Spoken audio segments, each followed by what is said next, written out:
Bienvenue dans cet épisode spécial de On se dit tout. Aujourd'hui, j'ai le plaisir et l'honneur de recevoir une artiste exceptionnelle, une voix puissante et une icône de la musique guinéenne. Djelika Babintou est mon artiste préférée. Artiste au talent immense, elle a su s'imposer sur la scène musicale guinéenne et au-delà, tout en restant profondément attachée à ses racines. Avec des hits qui résonnent dans nos cœurs et une carrière qui inspire toute une génération, Djelika Babintou nous rejoint pour parler de son parcours, de sa vie professionnelle et personnelle et de son rôle en tant que femme dans une industrie en constante évolution. Préparez-vous à découvrir une femme passionnée et inspirante. Bienvenue Djelika Babintou. Je vais essayer de faire cette émission parce que vraiment, ça ne m'arrive pas d'être ce que les Américaines disent starstruck, c'est-à-dire tu as vu ta star quoi. Bon, ouais, toi tu es ma star. Ouais. Donc aujourd'hui je t'ai vue et donc je vais essayer de ça fait chaud au cœur. Non mais c'est vrai. Je vais essayer de me manager, de rester professionnelle dans ces. Je vais essayer. Je ne promets pas. Je vais essayer. Inch'Allah. Voilà. Et donc c'est un plaisir, c'est un immense honneur pour moi de te recevoir dans ce podcast. On va parler de tout. On va commencer d'abord par la musique. Parce qu'à la base, c'est l'essence de ta personne, la musique. Exactement. Et donc, tu viens d'une famille de griottes reconnue. Dis-moi, comment cet héritage a-t-il influencé d'abord ton style musical? Bon, ça n'a pas été facile, hein. Mais depuis toute petite, toute la famille me prenait déjà comme une star, une future star. Donc, personne ne m'a empêché de faire ce que je voulais. Papa, la seule chose qu'il m'a imposée, c'était les études. Il a voulu vraiment que j'aille à l'école et que j'ai mon diplôme. Il m'a demandé d'aller à l'école, qu'après ça, je pourrais aussi faire ce que je veux. Et la musique, je pourrais faire aussi la musique comme je veux. Il ne va pas m'imposer un style de musique. Oui, tu vas forcément faire la musique mandingue ou quoi que ce soit. Non. Il me dit, si tu veux faire la musique, c'est ton sang. Là, tu peux le faire. Mais après tes études, donc après mes études, j'ai décidé de faire la musique. Et aujourd'hui, Dieu merci, j'ai réussi à... Bon, je commence à moderniser un peu, voilà, entre la musique mandingue et voilà, je suis en train de moderniser un peu plus. Je suis en train de creuser, je fais les recherches à travers les autres pays pour un peu développer ce que je fais, pour ne pas chanter que la musique mandingue. Et donc, c'est super important, tu as parlé d'éducation, tu as étudié, qu'est-ce que tu as étudié? Le commerce international. Waouh! Ouais. Mais ça explique beaucoup de choses maintenant. Ouais, quand je vois tes business. Merci. Parce que je dis autant c'est une artiste, mais c'est aussi une femme d'affaires. C'est dû à ça. J'ai beaucoup de choses que je suis en train de faire actuellement. J'ai mon petit restaurant qui est là-bas, les délices du patronat. Ouais, tout à fait. J'ai aussi ma page de vente en ligne. Le commerce en ligne, j'ai vu ça. Oui, voilà. Tout à fait. J'ai ça aussi et je suis en train de créer beaucoup de choses. En tout cas, j'aime vendre. Tu aimes vendre. Et tu sais le faire. Ouais. Voilà. Non, mais c'est important. Tu as cette double casquette, qu'on sache que derrière cette icône aussi de la musique, on a aussi une femme intellectuelle, une femme d'affaires. Voilà. Même le jour de mon concert, je vais vendre. Mais c'est là même tu vas vendre plus que... Je vais vendre même. Même les tickets, c'est moi qui vends. Mais c'est vrai. Non, mais c'est vrai. Et ça te donne une... Mais ça s'explique. Ça te donne une autre dimension dans ta musique. Parce que souvent, on trouve que... Surtout, j'ai eu à faire les interviews de beaucoup d'artistes, de nos artistes guinéens qui ont énormément de talent, mais qui occultent souvent le côté business de la chose. Tu vois ce que je veux dire? Dans le show, ça dit showbiz. Ils sont dans le côté show. Moi, quand même, j'ai eu l'idée quand même d'utiliser mon image pour me faire un peu de sous. Parce qu'à travers mon image, quand même, je vends, sincèrement. Je vends à travers mon image. Par exemple, mes fans, ce sont encore mes meilleurs clients. Absolument. Donc, c'est ça, c'était ça le but, quoi. Donc, ça va. Important, super important. Et donc, revenons à ton premier album, Ma Affaire Mara. Ma Affaire Mara, on s'en fout, c'est pas notre affaire. Voilà, a marqué un tournant dans ta carrière. Parle-nous de cet album. Et qu'est-ce qu'il représentait pour toi? Et Ma Affaire Mara, je peux dire que c'était un cadeau de Dieu pour moi. Parce que je tenais tellement à cet album, parce que c'était mon premier album. Et c'est juste après les études que j'ai pu réaliser cet album. J'avais un peu souffert avant de faire l'album Ma Affaire Mara. Parce qu'au moment où je fréquentais encore l'école, j'avais commencé à enregistrer un peu. Ça a été un peu très dur avec papa. Parce qu'il me disait non. Parce que lui, il avait défini d'abord l'école. Et moi, je tenais aussi. Mais heureusement que je l'ai écouté. Hein. Si j'avais pas écouté mon père aujourd'hui, je n'allais pas faire l'émission avec toi en parlant en français comme ça. Ça n'allait pas être possible. Mais je me suis concentrée quand même parce que mon papa, je l'aime. Donc tout ce qu'il fait, tout ce qu'il demande, je le fais. Tu fais. Donc je me suis concentrée. J'avais commencé comme je me cachais pour aller au studio. Oui, je me cachais. Et tu avais quel âge? Je peux pas imaginer ça. En ce moment, j'étais au lycée, 11e année. Mais quand je suis rentrée au lycée, moi je me disais que j'avais fini les études comme ça. mais c'est bon de savoir quand même que depuis très longtemps, depuis toute jeune, tu savais ce que tu allais faire, tu savais ce que tu voulais devenir et tu as travaillé à cela. Bon, moi depuis toute petite, je peux le dire, moi j'avais en tête que j'allais devenir une star. Mais c'est important parce que ça se manifeste. J'ai voulu quand même devenir une célébrité, mais je pensais aussi un peu aussi au cinéma. Au cinéma. Je pensais que j'allais aussi devenir une actrice. Je te vois comme actrice aussi. Voilà. Non, c'est vrai. Quand j'étais petite quand même, parce que j'avais en tête. Donc quand je vois tes musiques vidéo, je pense à ça. Exactement. Je dis non, je te mettrai dans mon premier film. Oh, je suis partante. Je ne blague pas. Hein. Je suis partante à ça pour ça. Comment on va faire ça?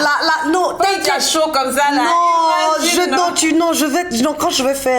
Quand je vais me lancer dans le cinéma, je te promets, je vais te caster dans mon film. Je serai avec toi. Merci. donc tu es là, tu es au lycée et donc tu te caches pour aller faire tes sessions. Aussi... Tu te caches de ton père. Non, j'ai aussi été célèbre durant toute ma vie.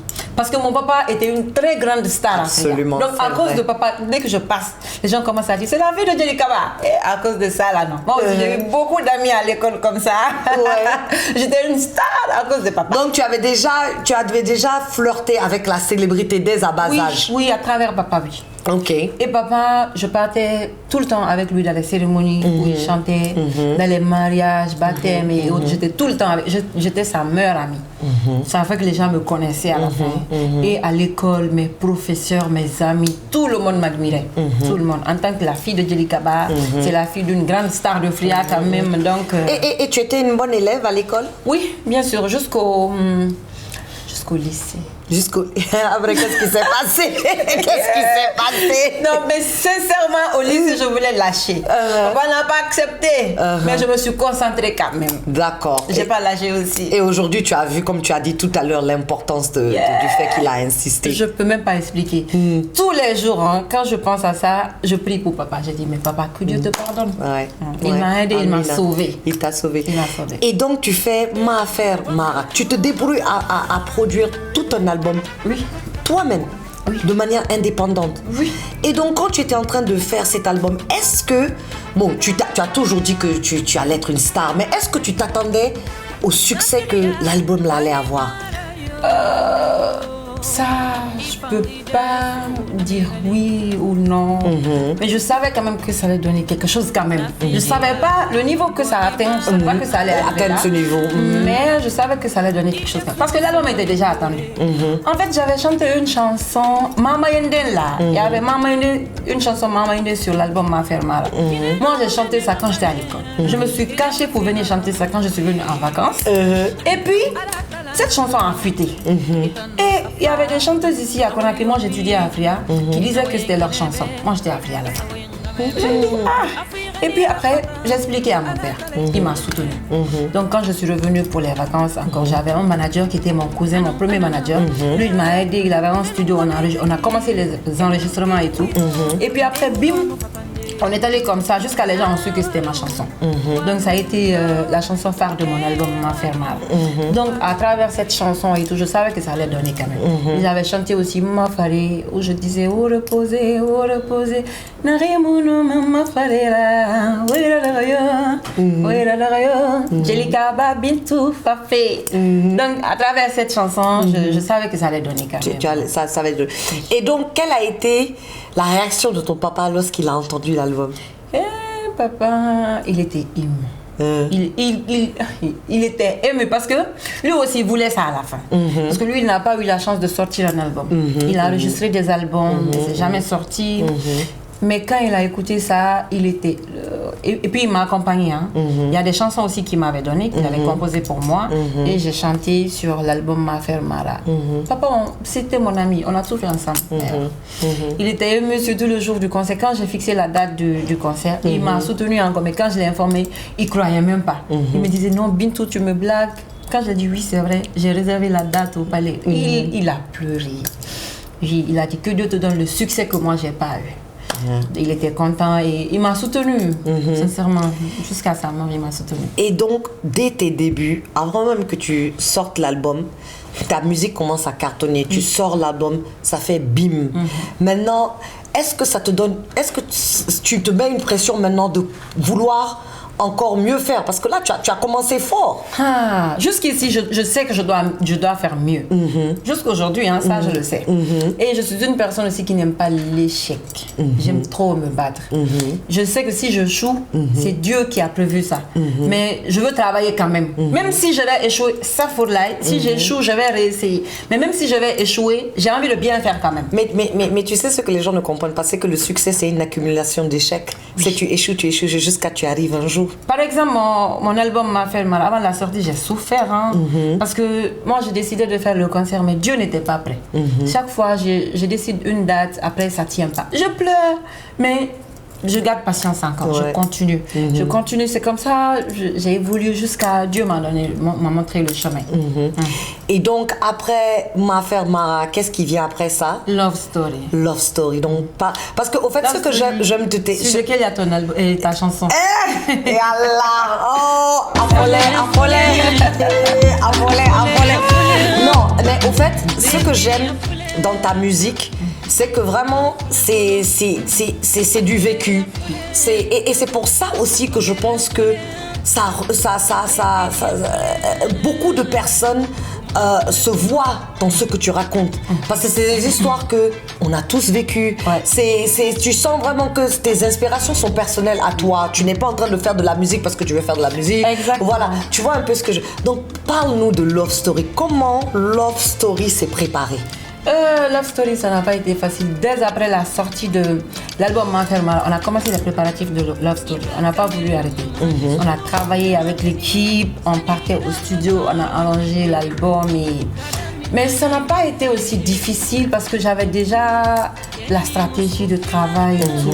Tu as déjà fait un album, donc tu savais déjà à quoi t'attendre. Voilà, exactement. Donc ça, on a quand même travaillé dès après la sortie de Ma Faire Mara. On a commencé les préparatifs pour le deuxième album. On ne s'est pas arrêté. Hein. Et donc, quelle était la particularité de Love Story? Love Story... Parce que c'est une histoire d'amour quand même, oui, quand on parle de Love Story. Love Story, je peux dire Affolé. Affolé. C'est une chanson que j'ai sortie à la dernière minute. Pourquoi à la dernière minute?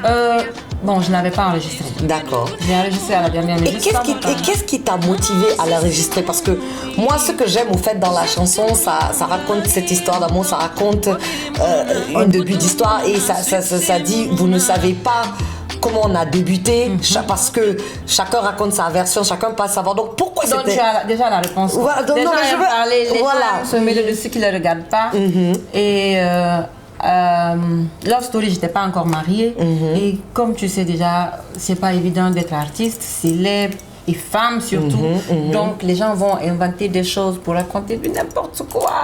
J'ai essayé de chanter Affolé pour un peu expliquer aux gens que voilà. Si vous ne savez pas quelque chose, demandez au lieu de raconter des choses. Donc, c'était un peu ça. D'accord. Et donc, le succès de Love Story? Oui. C'est... Affolé, sincèrement, c'était quoi? C'était beaucoup de...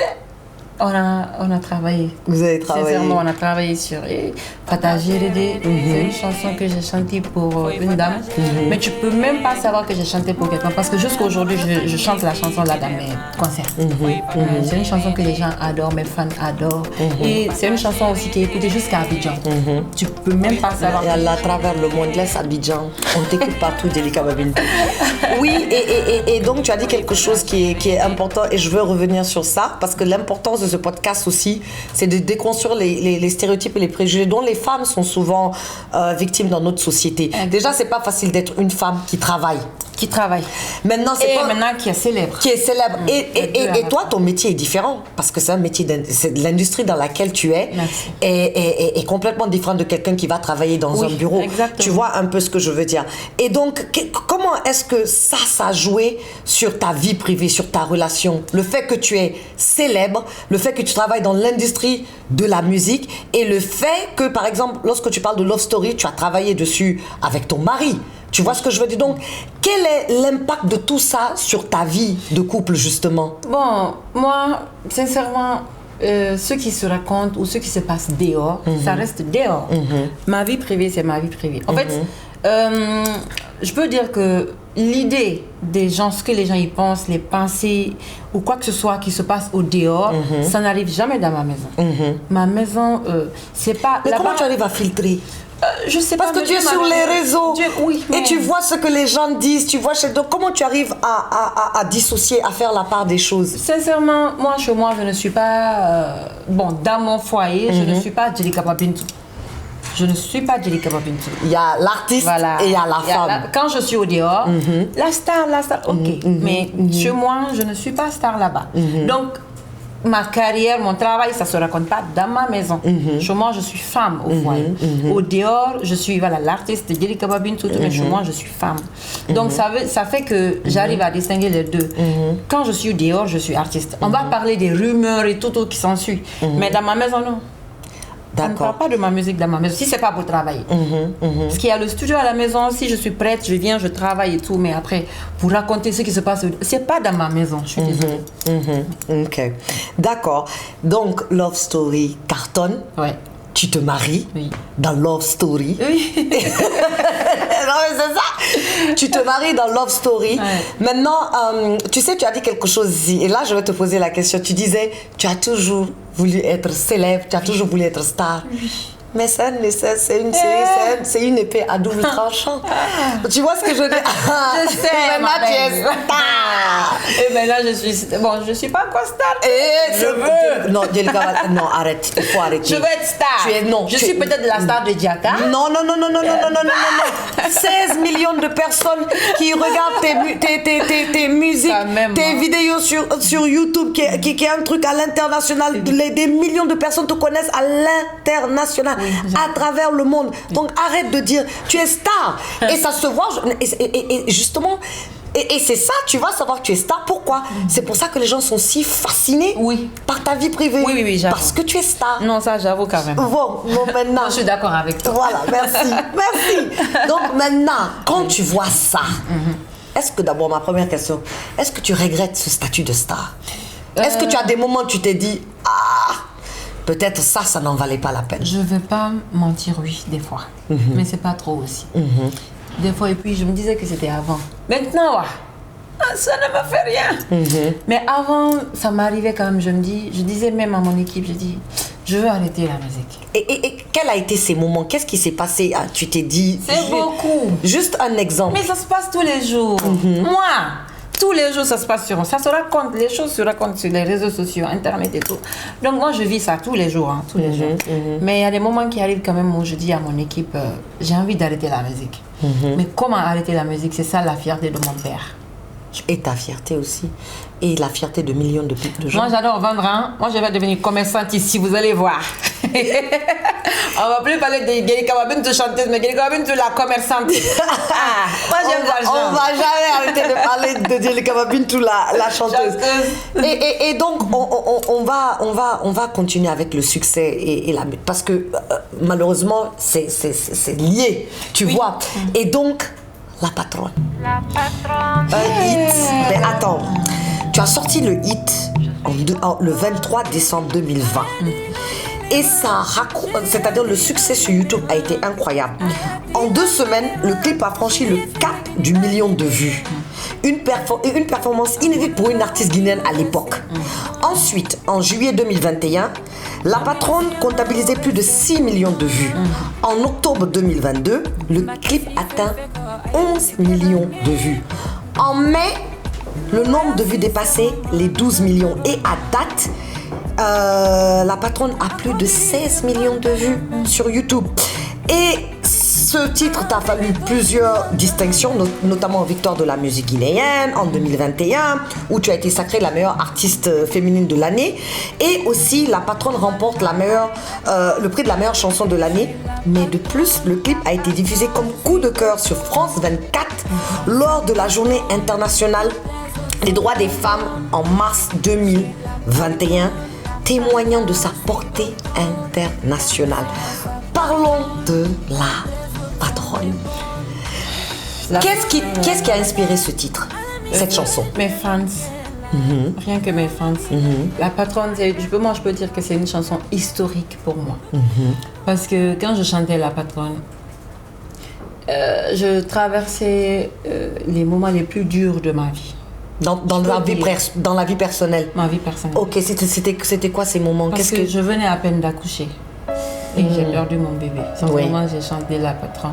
Et voilà, quand je suis stressée ou quand j'ai mal, la seule chose qui pourra me réconforter, c'est la musique. Ouais. C'est thérapeutique quand même. Ça, c'est tous les jours. Même si tu vois mes larmes tout de suite, joue la musique. Ouais. Je vais commencer à sourire, à danser, à rigoler et tout. Ouais. Donc à ce moment, j'avais mal. J'avais mal parce que j'ai perdu mon bébé, j'ai porté mon bébé pendant 9 mois. Et jusqu'à l'accouchement, le bébé se portait bien. Elle se remuait dans le ventre. Et puis 9 mois, Je l'ai accouchée et après, elle était fatiguée. Malheureusement, je ne l'ai pas portée au dos. Et comment tu as vécu ça? Non, c'est ça. Parce que même pour une femme normale, même pour une femme normale, c'est une douleur qu'on ne peut même pas décrire. Quand je dis une femme normale, une femme citoyenne lambda, mais toi tu es Djelika Babintou et les gens sur les réseaux suivaient. C'était comme si au fait c'était le bébé de millions de personnes, c'était pas juste ton bébé. Donc cette douleur est partagée avec plein de personnes. Comment toi, parce qu'à ce moment-là je me dis, c'est plus l'artiste, c'est la maman qui a perdu ça. Donc tu veux te...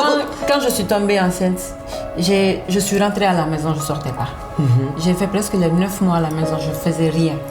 Au début, je faisais les concerts, j'ai fait Sigiri, j'ai fait Kissidougou, j'ai fait Farana et je sais pas quelle autre ville. Après, je suis restée à la maison. Donc je ne sortais plus. Je tenais tellement à cet enfant et jusqu'à 9 mois quand même, le bébé se portait bien.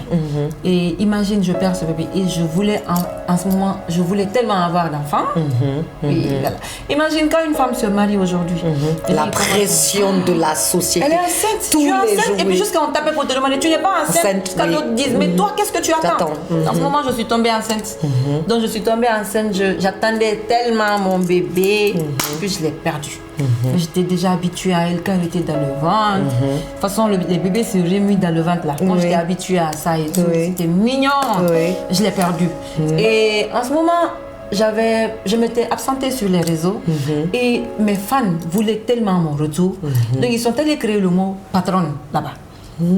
Quand j'ai accouché, la première photo que j'ai postée sur Facebook, ils ont commencé à dire la patronne est de retour, la patronne est de retour là. Mais tu as fait ton retour sur les réseaux sociaux combien de temps après avoir perdu? J'ai même pas duré, hein. Moi, j'ai même pas duré. Quand moi j'ai accouché, à 1 mois, j'ai recommencé le sport. Oui. Et 2 semaines, je suis revenue. Même après la perte de l'enfant? Je suis revenue parce que... Ça t'a aidé? Oui, quand je suis revenue, ça m'a... À travers la musique, bien sûr. Je chantais et tout. J'avais mal. J'avais vraiment mal. Mais quand j'apparais, les commentaires que je vois des gens là, ça m'aide. Oui, parce que le soutien, surtout des gens qui ont compati. Et puis il y avait les gens qui pleuraient pour moi, les gens qui avaient mal pour moi. Donc si je ne revenais pas, ces personnes-là allaient souffrir à cause de moi. Donc j'ai décidé de ne pas rester dans l'ombre, sortir, donner de la joie aux gens. Tu sais, il y a ta souffrance aussi. C'est quelque chose. Moi j'ai souffert. Hein. Moi je venais comme ça, je faisais les choses, mais je souffrais. Hein. En silence. Parce que c'est ça, au fait, pourquoi je suis tellement contente que tu en parles. Parce que beaucoup de femmes souffrent en silence. C'est-à-dire tu perds un enfant et des fois aussi la société aime te blâmer comme si c'est dans tes mains. Moi j'ai souffert. Jusqu'à aujourd'hui je souffre. Parce que je peux pas. En fait, si j'avais fait un enfant, après ça, je pouvais oublier. Mais depuis là, j'ai pas fait d'enfant. Donc jusqu'aujourd'hui, quand je pense à ça, ça fait très mal. Mais qu'est-ce que je peux? Donc si je me dis c'est à cause de la souffrance, Jusqu'à aujourd'hui, là, j'allais pas apparaître. C'est vrai. Mais je souffre. La Et puis, je résilience souffre énormément. et la persévérance. Tu lui avais donné un nom?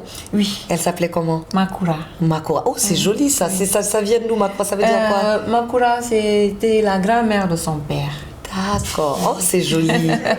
Oh. La grand-mère de son père, c'est la maman du papa de son papa. D'accord. C'est Makura, la vieille qui a élevé son papa, c'était Makura. D'accord. Donc mon bébé s'appelait Makura. Depuis quand je suis tombée enceinte, quand on a découvert seulement que c'était une fille, on a dit c'est Makura. C'est Makura. Et on l'appelait Makura étant dans le ventre, on faisait des choses, on rigolait avec. Et ça n'a pas été facile. Ouais. Et ça pourra jamais être facile. Non. Parce que je ne vais pas oublier ce bébé quand même. Absolument, absolument. C'était une partie de toi. Donc, les fans m'ont donné ce nom et j'ai profité pour chanter. Ouais. De chanter la patronne. J'avais mal. Je me disais, attends, et si je chante? Donc, à la maison, on s'amusait. C'était un moyen d'évacuer. On a composé la patronne. Et puis, c'est sorti, ça a été le plus grand succès que j'attendais. Mais est-ce que tu pouvais imaginer que ça allait avoir Non, la ce patronne? succès? Oui. Non. Ouais. Non. Non. Ouais. Quand j'ai chanté même La Patronne, j'ai chanté 2 titres ce jour. J'ai chanté La Patronne, j'ai chanté Avant toi. Donc moi, je voulais sortir avant toi. Avant toi. Et qu'est-ce qui t'a donné cette inspiration de faire sortir La Patronne? La Patronne, oh, bon, c'est l'équipe, on travaille en équipe. Tout à fait. Donc moi seulement, je ne peux pas décider. Il y a d'autres qui ont dit La Patronne, il y a d'autres qui ont dit Avant toi. Donc, et c'est moi seule qui voulais Avant toi. Tout le monde a dit La Patronne. On a sorti la... J'ai dit, ok, si vous avez décidé. Et donc, La Patronne parle de quoi? Quand tu dis La Patronne, c'est toi? Mais La Patronne, toi-même tu dis, non, c'est moi. Ok, quand je suis venue tout à l'heure, tu m'as vu, tu dis, c'est quoi? Mais c'est ça! La diva, La Patronne, oui! Ça, La Patronne, je suis une patronne. Ou bien quand tu me vois à côté de toi tout à l'heure, tu ne sens pas la présence d'une patronne. Mais non, et Allah, Sur je tous sens les plans. une superstar. Donc, pas une patronne, non, laisse ça, tu es au-delà d'une patronne. Tu es une superstar planétaire. Oh, laisse ça. Et donc, ça a le succès. oui, vraiment. Et moi, quand j'ai vu la chanson là sur France 24, et puis à l'occasion des droits des femmes, je dis, mais c'est incroyable, là où cette femme est arrivée. Et toi, quel effet cela t'a fait? Et surtout que c'est une chanson issue d'une période très difficile dans ta vie. Ça t'a consolé, Le succès de La Patronne, ça m'a beaucoup consolé. Parce que des fois, quand je veux pleurer, je vois une bonne nouvelle par là. Je vois une bonne nouvelle par-ci. Donc, je n'ai pas eu le temps de pleurer à la fin, quoi. Donc, de pleurer ou de célébrer le succès de la chanson ou la joie ou, voilà, surtout...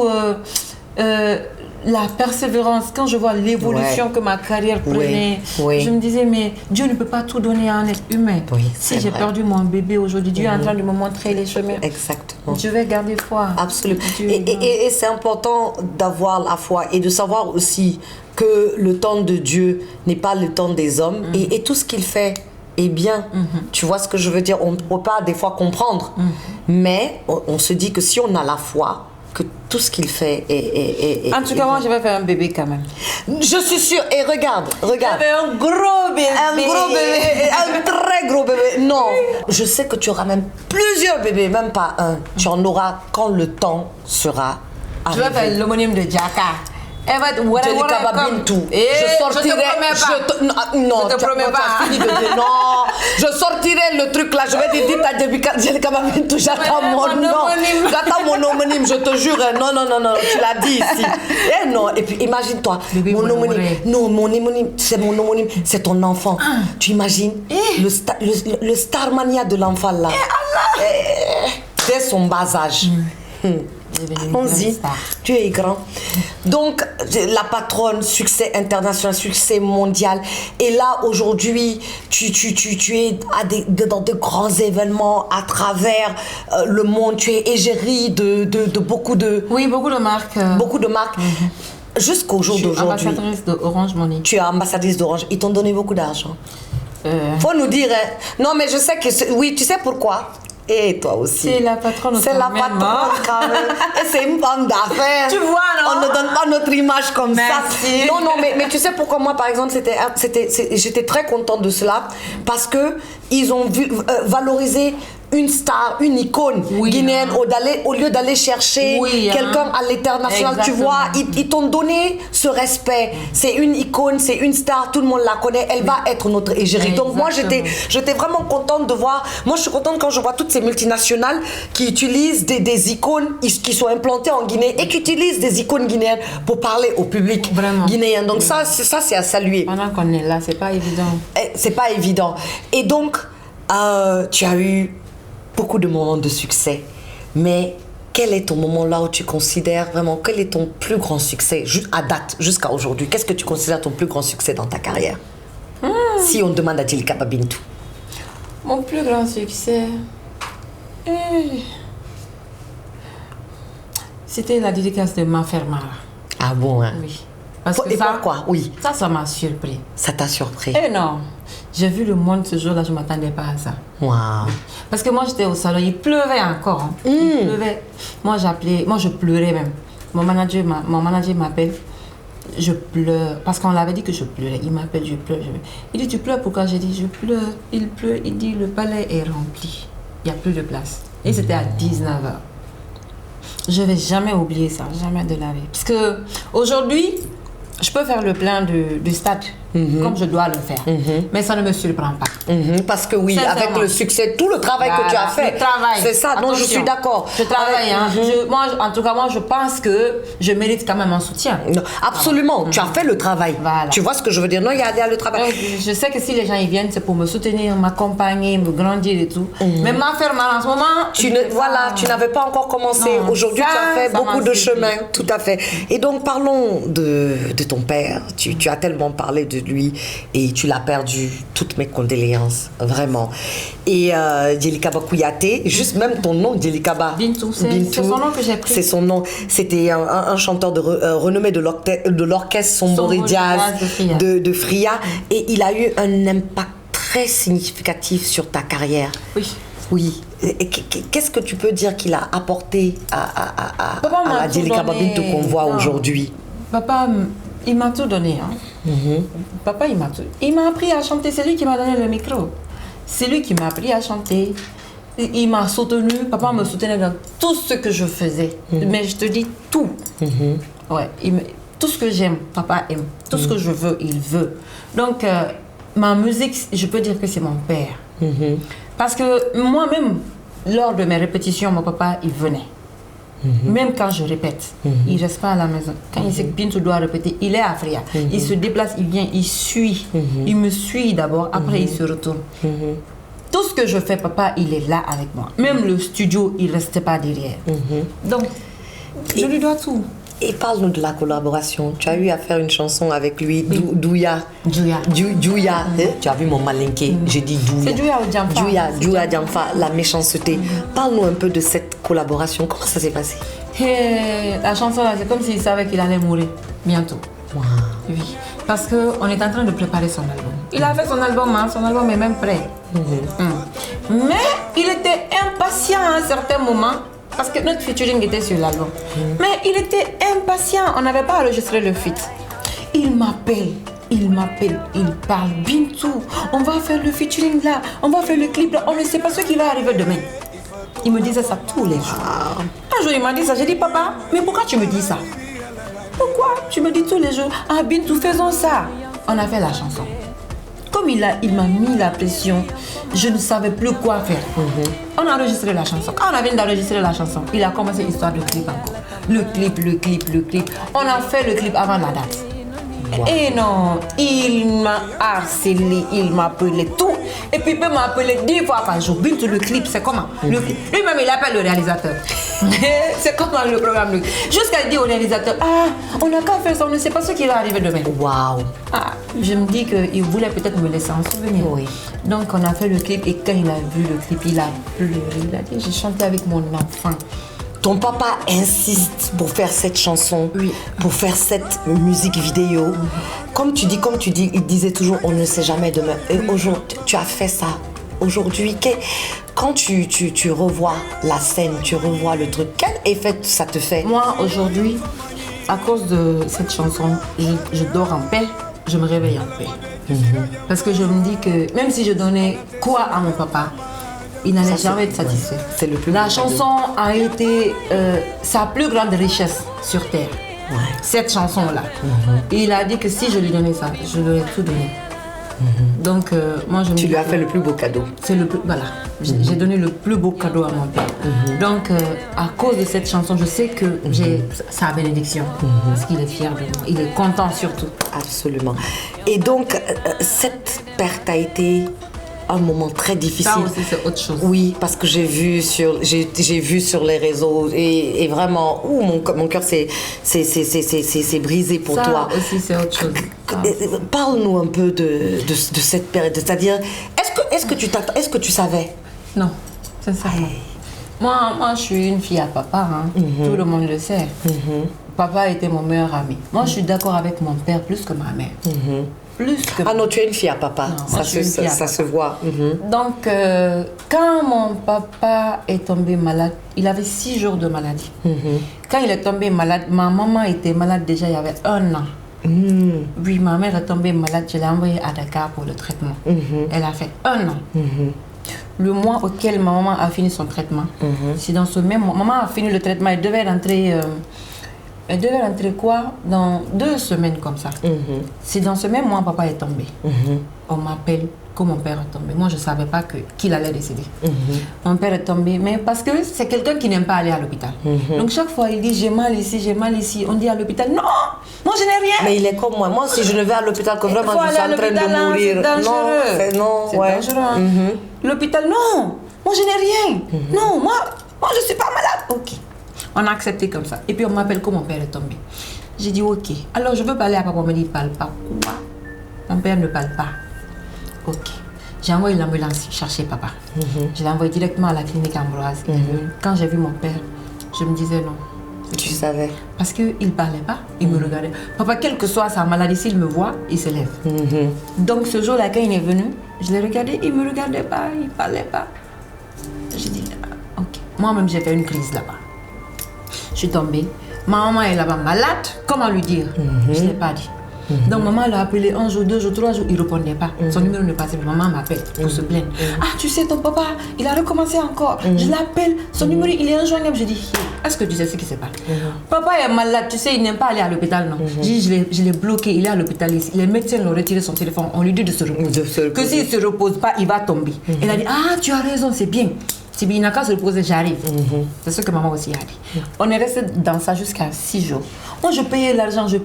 Papa ne se lève pas, il ne se lève pas. On me demande de rentrer dans la salle. Je rentre, je vois mon papa, je dis non, je suis foutue. Quand mon père est tombé malade, je disais seulement je suis foutue. Parce que c'était mon espoir. C'était ma mère ne parle pas. Elle n'ose pas les gens. Elle n'aime pas qu'on l'indexe. C'est la mère de Jelika Bintou, elle n'aime pas. Elle, tout ce qu'elle connaît, c'est de rire. Donc, c'est mon papa qui était mon espoir, quoi. Ton tout. Mon tout, quoi. Je me disais, je suis foutue. Depuis que j'ai su qu'il était malade, c'est ce que j'ai dit. J'ai dit non, je suis foutue. Moi, j'avais un concert. Je vais faire. Parce que l'argent du concert, là, moi, je n'avais plus rien. Tout mon argent que j'avais, j'ai tout envoyé à Dakar pour le traitement de ta maman. J'ai envoyé toute la famille auprès de maman là-bas pour qu'elle se sente bien. Donc, moi, j'ai pris l'argent d'un concert à Cancan. Toute la famille même, comme si la famille savait que papa allait décéder. Mais tant que je suis à côté, il allait un peu souffrir. On me pousse maintenant d'aller faire le concert. Moi, je vais faire le concert.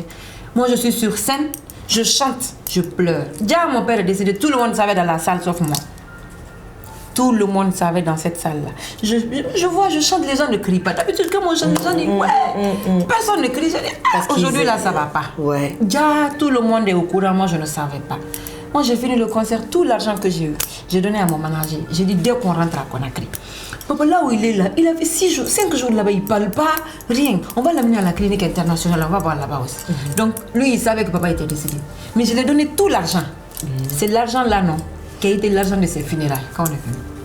Quand je suis venue. Et qui t'a annoncé son décès? J'ai vu un post sur Facebook, fille de notre ville là-bas. Et Facebook. Oui. Donc, est-ce que tu as cru, quand tu as vu, est-ce que tu as cru, tu as pensé que non? Parce que les gens racontent toujours mon père ne peut pas mourir maintenant. Quand j'ai vu, j'étais dans la voiture, je partais au Mali, parce que c'était à Cancan. Je partais au Mali pour prendre le vol pour Conakry. J'ai vu le poste de la fille. Et tonton Jelika, tu es décédé depuis hier. Et Allah. J'ai commencé à appeler les gens. J'ai dit, ah, moi je vends parce que mon père est décédé. Ça, c'est pas possible. Papa ne peut pas mourir de...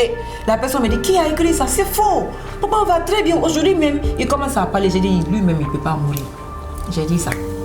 Après, je voyais les gens m'appeler qui n'ont pas l'habitude de m'appeler. Mais quand quelqu'un m'appelle, on voit que... Tu ne sais pas, non. Il raccroche.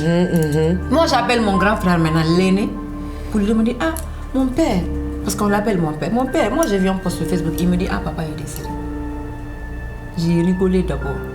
J'ai dit, non, non, non. Il dit, ah, il est décédé. J'ai dit, alors il est où? Il dit, ah, on l'a amené à la morgue. J'ai dit, où? J'ai dit au chauffeur, arrête-toi. Il roulait, il s'est arrêté. J'avais le tapis derrière la voiture. J'ai pris le tapis, j'ai mis par terre, c'était en cours de route. J'ai fait l'ablution, j'ai prié. J'ai fini de prier, je suis revenue dans la voiture.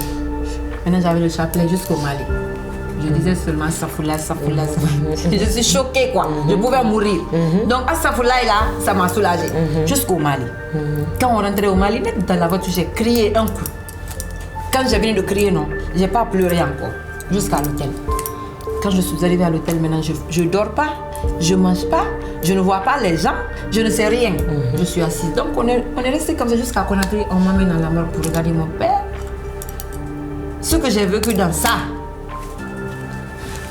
Qu'est-ce qui t'a donné la force? Parce que c'était une relation fusionnelle que tu avais avec ton père. Qu'est-ce qui t'a donné la force? Qu'est-ce que je peux? Je ne peux rien. Il est décédé, il est parti. Ça fait que...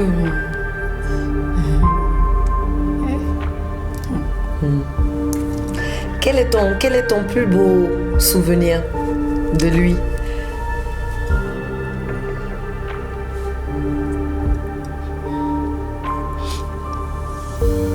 Quand tu penses à quel est ton plus beau souvenir de lui?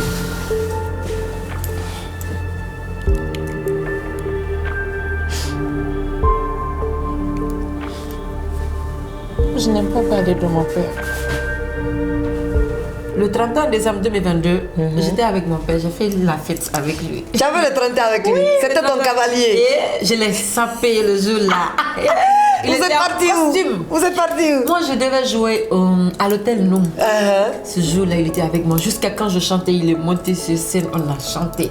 Vous avez chanté ensemble? C'était ton cavalier? Jusqu'à la fin de la soirée. Après, moi, je suis rentrée à la maison. Lui aussi, il est parti se coucher. Le lendemain, il est parti à Fria. Et donc... On avait beaucoup de photos. C'était mon cavalier ce jour-là. et donc, encore une fois, paix pour le repos de son âme. Et qu'est-ce que tu espères, tu as déjà fait tellement, mais qu'est-ce que tu espères faire plus tard, que tu sais il aurait aimé que tu fasses? Parce qu'aujourd'hui il est fier de toi, ça on sait, tu es une star planétaire. Moi, je pense que je suis en train de le faire et je continuerai quand même à le faire. Réunir ses enfants. Parce que... Vous êtes combien? Vous êtes au nombre de combien? On est vraiment nombreux. Mon papa, il a fait quoi? 15 enfants. Ok. Donc, mais tous les enfants de mon père aujourd'hui, tu peux pas dire tel et tel sont de même mère. Il n'y a pas eu de différence. On a grandi ensemble. On a tout fait ensemble. Mon papa a tellement d'enfants, mais... il n'y a jamais eu de différence entre les enfants. Donc, tout ce qu'il a aimé, que je prenne soin de sa famille, à lui et ses enfants. Tes frères et sœurs. Voilà. Et je pense que je suis en train de le faire. Et je me battrai encore pour faire plus que tout ça. Parce que Inch'Allah. Aujourd'hui, Dieu a fait quand même qu'on est soudés. Hein. On est vraiment soudés qu'avant. Depuis que papa est décédé, j'ai encore approché mes frères. Je fais tout avec eux aujourd'hui. Ce sont que mes musiciens aujourd'hui, mes frères. Ma petite sœur qui chante, elle est ma choriste.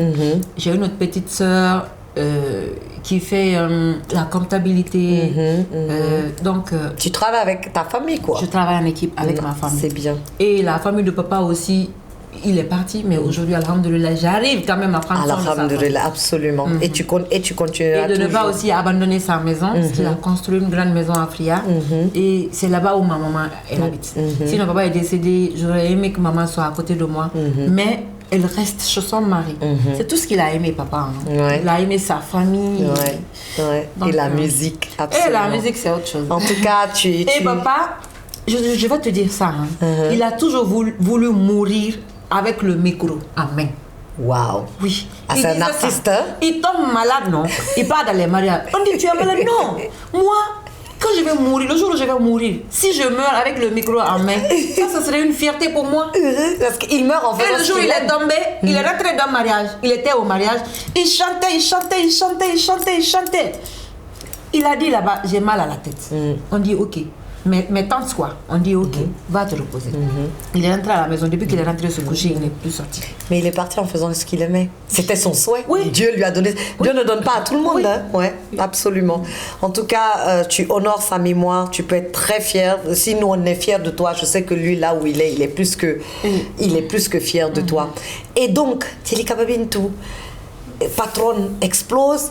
Là, tu fais sortir encore un EP. Tu as fait sortir un EP Oui. en collaboration avec Azaya.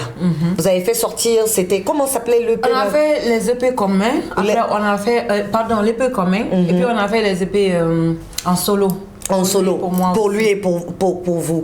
Ok, et donc on va parler de toi et de Azaya, parce que quand même, c'est important, vous êtes, et c'est ça on dit, la célébrité, vous êtes méga star et méga couple, et vous avez eu à travailler ensemble, et tout. Aujourd'hui, concrètement, où est-ce que vous en êtes? Parce qu'on entend beaucoup de choses. Moi-même, je suis victime de ragots, donc j'aime toujours aller à non et à là. Tu n'as pas vu ma tape? Ils sont partis chercher une go qui était canon. Et puis, du coup, c'était moi qui faisais porno. N'importe quoi. On l'a Guinée. Donc voilà, c'est ça. On est habitué à ça. Et votre couple suscite malheureusement beaucoup d'intérêt pour le public. Et récemment, il y a eu des rumeurs de séparation qui circulent. Concrètement, qu'est-ce que tu peux nous dire sur le couple Azaya et Djelika Babintou? Il y a beaucoup de personnes qui sont investies dans ce couple. Wallahi. Wallahi, vous nous avez fait rêver. Vous nous avez fait pleurer. Parce que quand vous chantez, c'est... Voilà. Bon, tout ce que je peux dire à ce sujet, Azaya, c'est ma vie privée. Je suis une femme artiste, mais aussi une épouse. Donc, comme je viens de te dire tout à l'heure, j'ai décidé de mettre ma vie artistique, ma vie professionnelle dehors et ma vie, privée à la maison. À la maison. Donc, malheureusement, je décide de ne pas parler de ça. Il n'y a pas de... Mais quand même, tu es toujours Madame Kamisoko. Ça, au moins, tu peux nous confirmer ça. Ça, c'est ma vie privée. Je ne parle pas de ça ici. Ni oui, ni non. Non, ça, c'est ma vie privée. Non, moi, je vais du principe que tant que, officiellement, ni toi, ni lui, parce que je l'ai reçu dans ce podcast, et il n'est pas là, mais je peux te répéter ce qu'il a dit. Il dit, tu es sa femme, vous êtes mariés, c'est quelque chose qui n'est pas facile, vu que vous êtes tous les deux dans le public, et que malheureusement, il y a beaucoup de rumeurs, beaucoup de ragots, mais pour lui, jusqu'à preuve de contraire, vous êtes mari et femme. Donc, prends ça comme ça. Merci, non, je prends ça, parce que tu m'as pas dit le contraire. Donc, moi, je prends ça, parce que jusqu'à tant que ni toi, ni lui ne viennent pas officiellement dire c'est fini, moi, jusqu'à Madame Kamisoko, hein, donc j'attends Ndiaka Kamisoko. Comme tu veux. Moi, je réponds absolument. Ok. Et donc, maintenant, Djelika Babintou, what's next? À quoi s'attend-on de Djelika Babintou? 2025, ça va chauffer. Hein. Oui. Hein, qu'est-ce que tu nous prépares? 2025. Imagine, pour la première fois, une artiste féminine va se produire au stade Petit Sori de Nongo. Oui. Alors tu vas nous remplir le stade. Mais pourquoi mais pas? Non, je affirme, c'est pas une question. Moi j'ai une communauté, hein. Ma communauté s'appelle le patronat. Est-ce que tu connais le patronat? Mais c'est toi qui ne connais pas le patronat. Mais j'affirme que tu vas nous remplir tu le veux stade. pas du patronat? Et je suis la première fan du patronat. Pardon, laisse ça. Le patronat est dangereux. Non, mais tu as une belle communauté quand même qui te non, sincèrement, qui te soutient énormément. Donc, on remplit le stade Petit Sori. Le patronat a décidé de remplir le stade Petit Sori. Et ça, c'est quand? C'est en avril, non? Tu m'as dit. Le 26 avril, samedi, le 26 avril 2025, Djelika Babintou serait en live. Je te dis en live, avec plein de surprises. Et je t'ai vu jouer en live. Tu es superbe, tu es sublime. Sa voix Et, Avec ceux qui arrivent là. et donc, Vous n'êtes pas- est-ce que ce serait de la dédicace d'un album ou c'est non. quoi? Parle-nous du spectacle. C'est quoi le concert? Je veux offrir un concert live, un spectacle à mes fans. Parce que depuis après la sortie de l'album Love Story, j'ai pas fait de concert grand public. En fait, j'ai été invitée dans les concerts. C'est vrai. Mais mon un concert propre Djelika à moi, Babintou. il y a le patronat qui a beaucoup réclamé. Je peux dire que la Guinée a réclamé ça. Mes fans de la Guinée, beaucoup de personnes ont réclamé. Donc, on a décidé d'offrir ce concert. C'est pour dire merci à tes fans. Voilà. Donc, l'album quand même va sortir en 2025, mais la décision dépendra de ma maison de production qui hésite. Qui hésite, tout à fait. Et donc, ce concert, avril 2025, c'est pour dire merci aux fans. Donc, je suis en train de mélanger un peu actuellement. Tu vois, si tu as suivi mes concerts dernièrement, là, je chante beaucoup en français. Oui. J'essaye de varier un peu. Pourquoi? Pour que quand je chante, beaucoup de personnes puissent écouter. Parce que j'ai des fans qui ne comprennent pas aussi le malinqué. Moi, je me suis fait traduire, affolé. Moi, j'aimais affolé, mais je ne comprenais pas. Donc, j'étais obligée de dire aux gens de traduire affolé pour moi. Et quand j'ai encore compris, ah non, j'étais encore plus fan de la musique. Voilà. Par exemple, les Sénégalais, eux, ils ne comprennent pas le malinqué, ils ne comprennent pas Soussou et tout. Donc, j'ai décidé de chanter. Parce que moi, je sais que si je chante en français. Mais même en Europe, tu as un grand public. Hein, non, ça, c'est autre chose. Ça, quand même, c'est autre chose. Donc, j'ai essayé de changer un peu. Et puis, surtout le style musical aussi. Tu vois. Tu vas essayer quel genre maintenant? Tu vas nous proposer quoi d'autre? Le zouk. Ouais. Ah, j'adore le zouk. Amapiano. Ouh, le mbala. Ah. Et alors, la versatilité, au fait. Oui, tu vas. exactement. Super. Et surtout, si tu me suis ces derniers temps, je chante, quand je fais les concerts, j'ai tout changé. J'ai tout changé. Je fais des vrais concerts en ce moment. Je danse sur scène. Oui, tu es plus expressive sur scène. Actuellement. J'ai décidé de tout changer. Donc, je suis en train de présenter une nouvelle Djelika Babintou. Pas une Djelika Babintou. Mais c'est ça l'artiste, c'est toujours se réinventer. Merci. Donc, j'ai décidé de présenter le 26 une nouvelle Djelika Babintou au public guinéen. Une Djelika Babintou que les gens n'ont pas l'habitude de voir. Une Djelika Babintou qui va prester. Et puis, les Guinéens, ils vont se dire, on a une artiste comme ça en Guinée. Et alors, on connaît ta valeur, t'inquiète. Donc, et dis-moi, quel featuring espères-tu faire? Sur l'album. Oui, sur l'album. C'est beaucoup, sincèrement. Mais je peux te citer... Quelques-uns, oui. Donne-nous un petit... Je peux te citer Mariamba du Mali. Du Mali, oui. Je peux te citer Roselyne Layo de la Côte d'Ivoire. Je peux te citer Mia Guissé du Sénégal. Je peux te citer Viviane Dour du Sénégal. Waouh. Oh, tu peux nous citer aussi Azaya de la Guinée? Non, mais Jaka, c'est quoi? Je te demande en tant qu'artiste. Je suis sur la musique. Je peux te citer Saïfon de la Guinée. Voilà. Non, on parle de musique, on parle de professionnel. Je n'ai pas... Oui, professionnalisme, non. Donc les personnes avec lesquelles je chante, ce sont ces personnes que je cite. D'accord, très bien, ok, très bien. En tout cas, je reste professionnelle. Tu restes professionnelle, j'aime bien ça. Elle reste professionnelle, le patronat.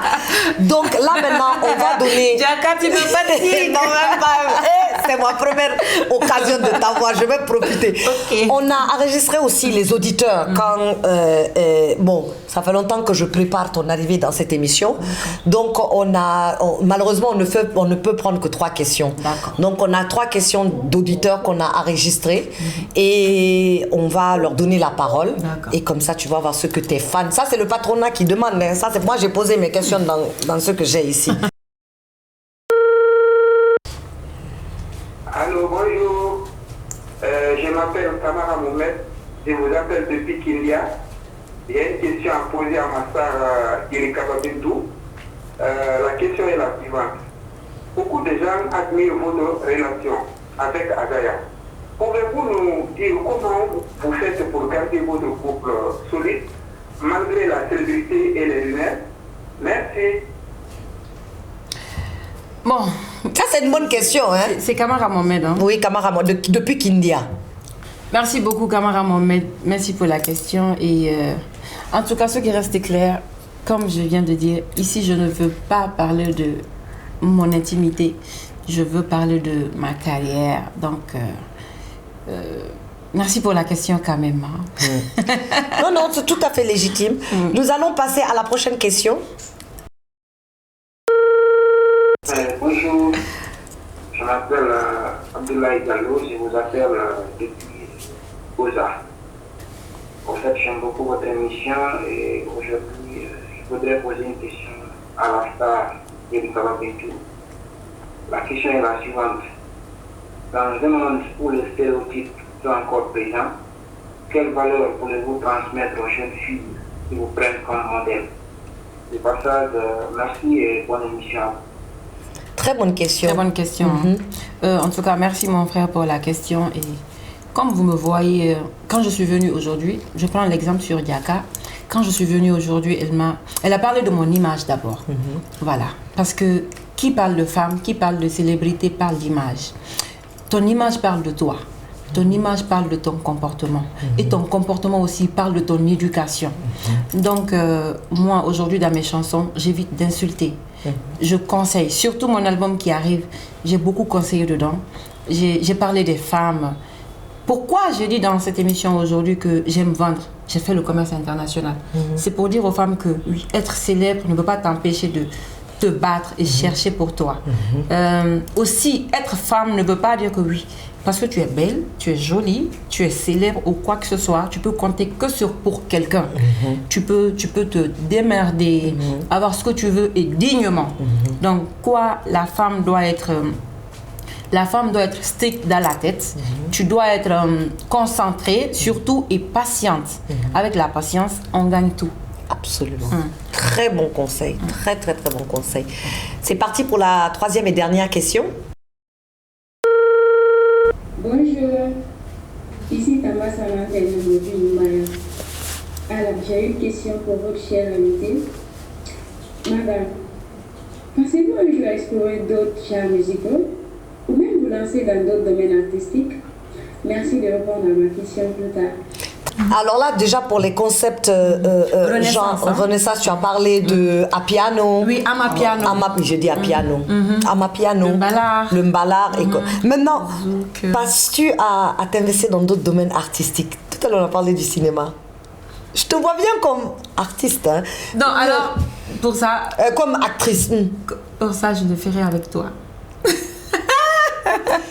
Tu sais ce que me fait avec Djelika Babintou, tu sais qu'elle ne me connaît pas très bien. C'est quand je vais l'appeler, je dis allô, tu as un casting, viens ici pour ce rôle. Elle va dire Djelika. Donc tu étais vraiment sérieuse en fait. Très non mais sérieuse. Tu sais que je suis prête. Mais je sais même que tu peux le faire. Et puis je suis partante. Parfait, c'est parfait. Donc nous sommes arrivés à la fin de ce podcast.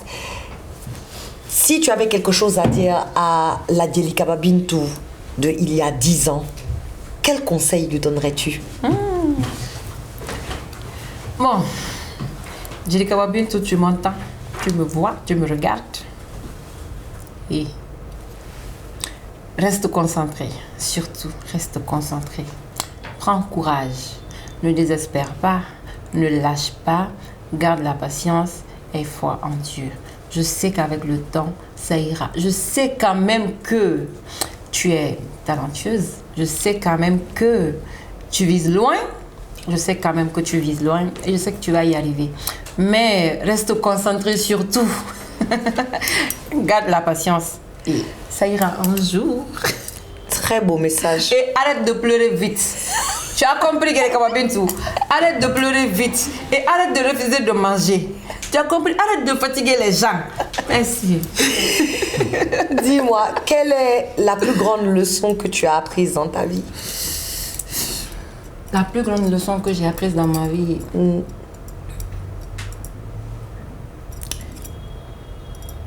c'est de s'aimer soi-même avant tout.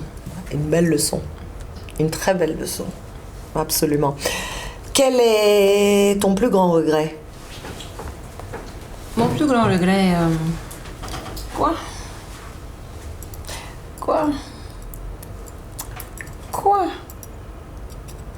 J'ai chanté avec mon père. Si j'avais pas chanté avec lui, j'allais le regretter. Oui, mais tu l'as fait. Donc, quel est ton plus grand regret? Mon plus grand regret, c'est quoi?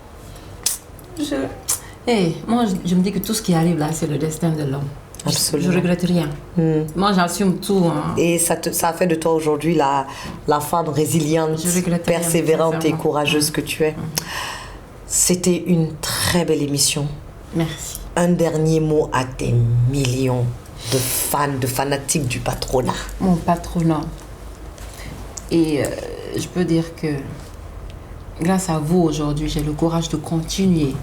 Parce que vous me donnez tellement de force, vous me donnez tellement de joie, vous me donnez... vous êtes tout pour moi en fait.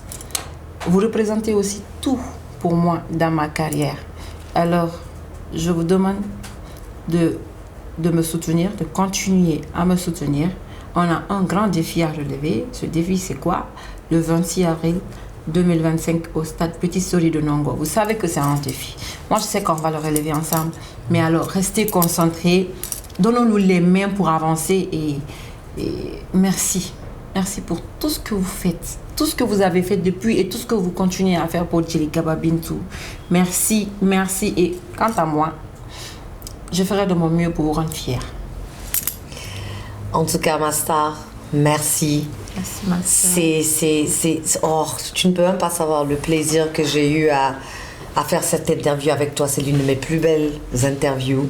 Tu es l'une de mes artistes préférées. Là, mon artiste préféré, même féminin. Franchement, j'aime ton courage. J'aime ta résilience. J'aime ta persévérance. Et tu le fais avec... J'aime la classe. Et le sourire que tu as toujours sur tes lèvres, malgré tout ce que tu traverses, malgré tout ce que tu as enduré, ce magnifique... Il est encore même plus beau en personne. Et vraiment, moi, je t'encourage et je suis tellement fière de toi, tu ne peux même pas imaginer. Je suis tellement fière de toi et je sais que je parle pour des millions et des millions de personnes. Continue de faire ce que tu fais, continue d'être cette belle âme, cette âme brillante. Tu rentres, tu illumines toute la salle, continue de garder cette lumière et nous sommes fiers de toi. Merci. Ton papa où il est fier de toi. Et donc vraiment, j'ai hâte de voir. Tu as conquéri la musique. Je sais que tu vas conquérir le cinéma. Et j'attends mon homonyme. On va la voir. Diaka. Ah, on a dit ici des Diaka tout court. Je te dis. En tout cas, merci infiniment, Djelika Babintou, de nous avoir ouvert les portes de ton univers avec autant de générosité et d'authenticité. Et ton parcours nous rappelle qu'avec courage, qu'avec du courage, de la détermination et une vision claire, il est possible de briser toutes les barrières et de transformer ses rêves en réalité. Tu es une voix pour celles qui n'osent pas encore, une lumière pour celles qui cherchent leur chemin et un exemple pour une génération qui aspire à plus de grandeur. J'ai été très honorée de t'avoir reçu aujourd'hui et impatient de voir tout ce que tu vas accomplir dans l'avenir. Très chers auditeurs, retenez ceci, la passion et la persévérance peuvent tout changer. Merci d'avoir été avec nous pour cet épisode inspirant. Continuez à croire en vos rêves et souvenez-vous que, avec le travail, la persévérance, le courage, vous aussi pouvez y arriver. Si on se dit tout, à très bientôt pour d'autres moments de vérité et d'émotion. Au revoir.